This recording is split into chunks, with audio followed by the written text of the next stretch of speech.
Correction du sujet numéro 9 du cahier d'activité technologie 3e, page 64-65.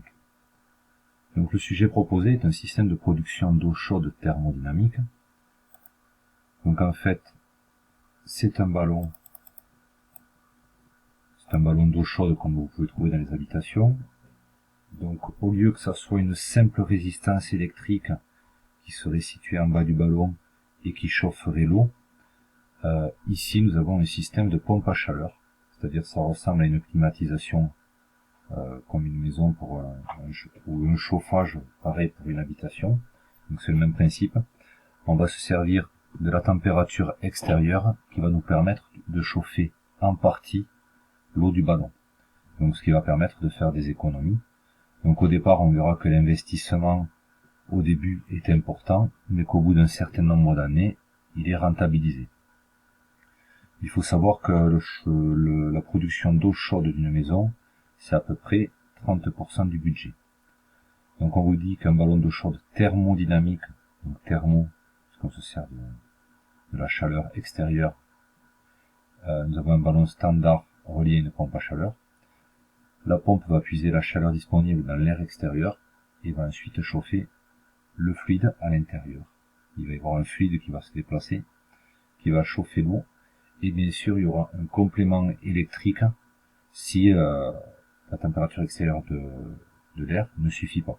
Donc en général il y a toujours un complément électrique, mais c'est plus économique qu'un ballon standard.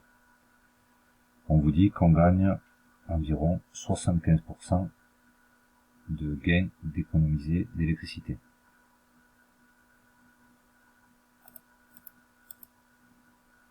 Donc ici, il fallait compléter ce qu'on appelle le FAST, fonction analyse système technique.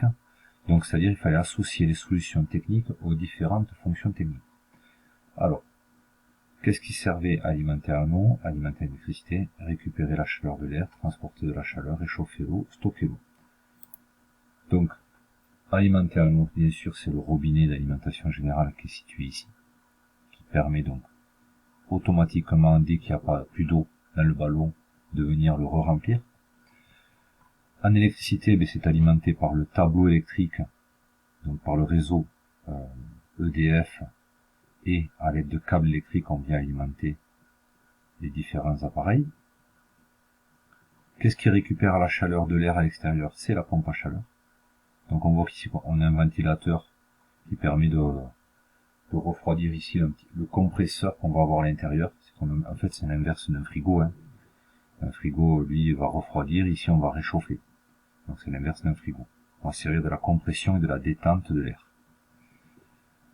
Qu'est-ce qui va transporter la chaleur? Et bien, ici dans ces tuyaux, nous avons un fluide qui va se déplacer. De la même sorte que dans un frigo, le fluide va refroidir ici, il va réchauffer, il va déplacer de la chaleur. Et qu'est-ce qui va stocker l'eau? C'est le ballon. Deuxième partie, on vous demandait de travailler sur les matériaux. Donc, nous avons 4 matériaux ici, qui vont chacun avoir un rôle. Donc l'acier, lui, va être utilisé pour la coque extérieure du ballon, pour les capacités à la mise en forme. Le cuivre, grâce à ses capacités de conductivité électrique, c'est lui qui va être utilisé. Nous avons du polyuréthane entre la coque et la cuve qui va servir d'isolant. Le polyuréthane fait partie des matériaux, on va dire, isolants, comme les plastiques. Et l'émail qui est à l'intérieur de la cuivre, et là c'est un petit peu ce qu'on a à l'intérieur de certaines poêles ou de certaines casseroles, c'est pour éviter que ça s'oxyde, c'est-à-dire si on avait de l'acier pur, le contact de l'acier avec l'eau, on aurait une production de rouille, donc on a à l'intérieur de la cuve qui est en émail, pour éviter l'oxydation.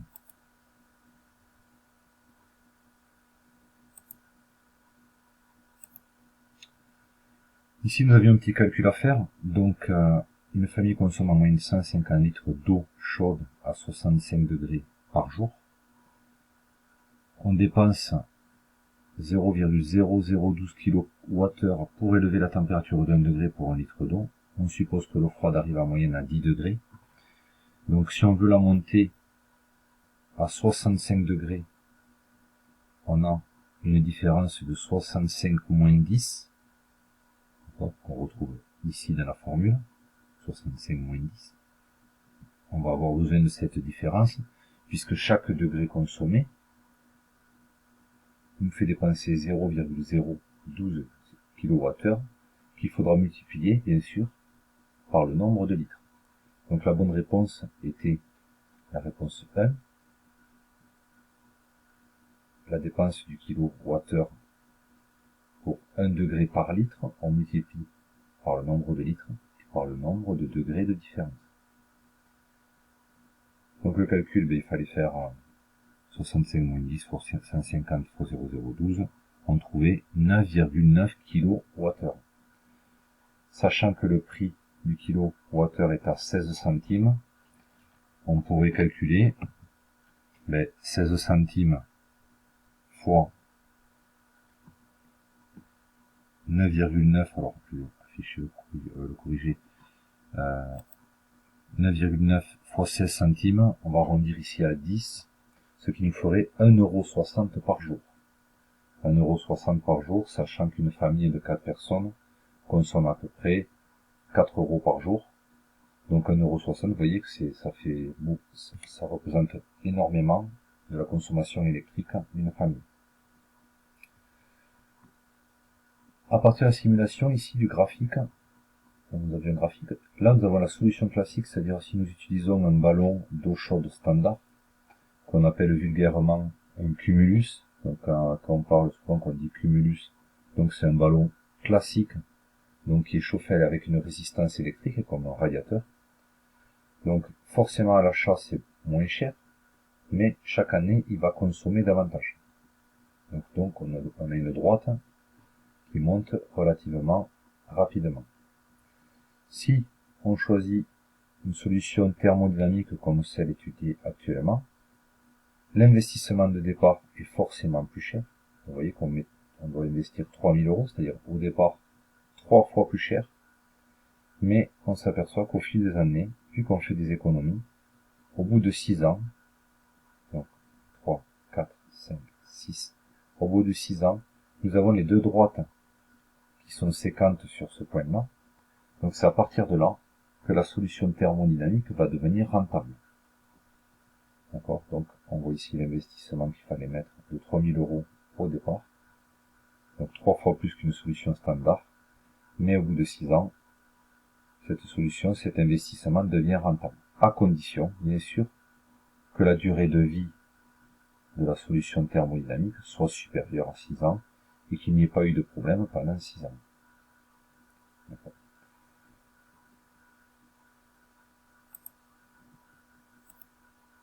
La dernière partie était un diagramme de Gantt. Donc ici, on vous donnait les durées de chaque étape du projet. Donc, on vous dit qu'il fallait compter un jour pour le premier rendez-vous, donc il fallait noircir ici une case. Après ce premier rendez-vous, on avait un jour pour réaliser le devis. Ensuite, on avait 7 jours, donc 1, 2, 3, 4, 5, 6, 7 jours pour réaliser le devis. Un jour pour passer la commande.